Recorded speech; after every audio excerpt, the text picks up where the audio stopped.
Hello दोस्तों, कैसे आप लोग। उम्मीद करता हूँ सभी बढ़िया होंगे। जो मैं आपको स्टोरी बताता हूँ आप उसको प्यार से सुन रहे हैं और उससे आप लर्निंग ले रहे हैं। मैं ऐसे ही एक इंसान की आज बात करने वाला हूँ, संत कबीरदास जी की। उनमें एक खासियत थी, पता है क्या थी?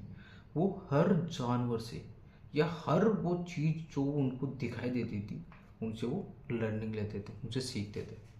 पता है कैसे? मैं बताता हूँ। उन्होंने ऐसे मानो गधे से भी सीखा है, सूअर से भी सीखा है। अब सोच लो, कबीरदास जी भी हर चीज़ से सीख रहे थे, तो आप क्यों नहीं सीख रहे? उन्होंने कबूतर से सीखा कि वो अपने प्यार में खोया रहता है, मस्त रहता है कबूतर। मकड़ी से सीखा कि मकड़ी एक जाल बना रही है, उसमें कला है। जब इतनी मकड़ी इतना सा बड़ा जाल बना लेती है, और वो जाल एक इंसान के बनाना बहुत मुश्किल है।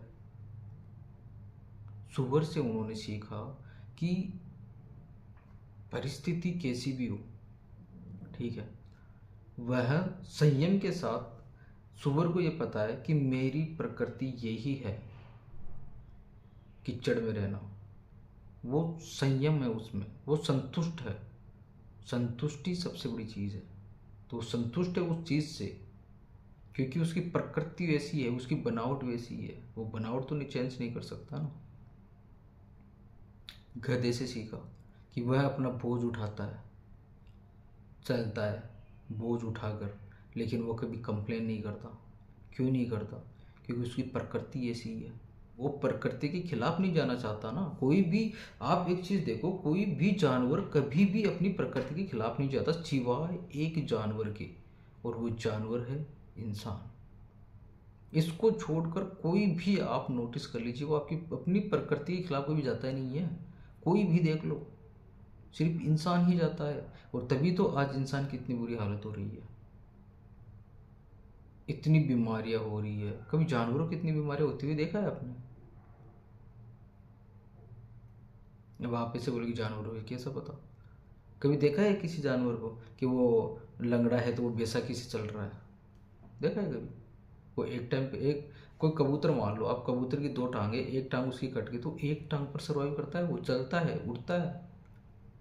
लेकिन ऐसा तो नहीं कि दूसरी टांग बांध रहा है, कि अपने दूसरी टांग बांध ली या कुछ लकड़ी का डंडा ले लिया और उससे चल रहा है। नहीं, उसके पास जो है वो उसी को एक्सेप्ट करेगा।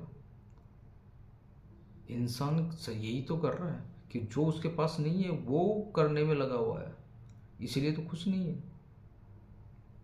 खुश क्यों नहीं है इंसान, आप सोचो कभी। क्योंकि उसके पास जो नहीं है वो उसकी ख्वाहिश करता है, और ख्वाहिशें हमेशा तकलीफ जरूर देगी।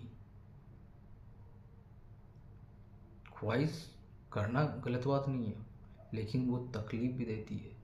फालतू की ख्वाहिशें कभी मत करो। जो आपकी प्रकृति है, आपकी प्रकृति को समझो, आपकी प्रकृति के अकॉर्डिंग अपनी ख्वाहिशें करो ना, तो आपको कोई तकलीफ नहीं होगी।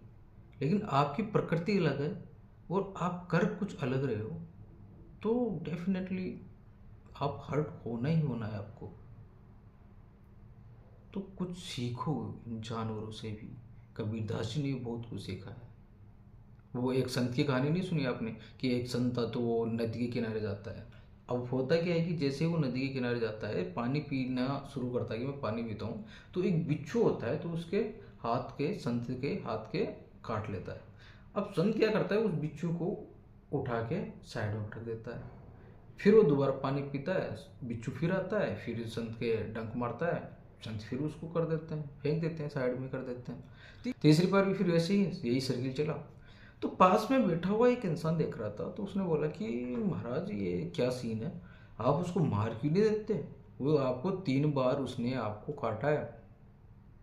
तो क्या खूबसूरत बात की उस संत ने, कि ये एक जानवर है, ठीक है, इतना छोटा सा जीव, इतना छोटा सा शरीर लेकर अपनी प्रकृति को नहीं भूल रहा।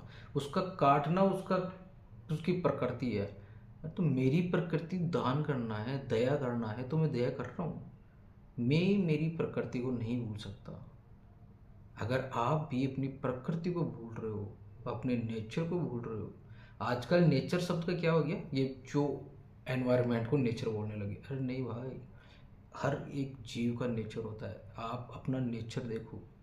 अगर तब तक आप नेचर नेचर नहीं देखते, खुद का नेचर नहीं देखोगे, तब तक आपको कुछ चीज़ें समझ में नहीं आएगी। एक बार अपना नेचर देखो, समझो क्या है, फिर देखना आपकी लाइफ ऑटोमेटिकली अलग ही रास्ता पकड़ लेगी। अगर ये वीडियो अच्छा लगा तो चैनल को सब्सक्राइब जरूर कर लीजिए। Thank you for watching.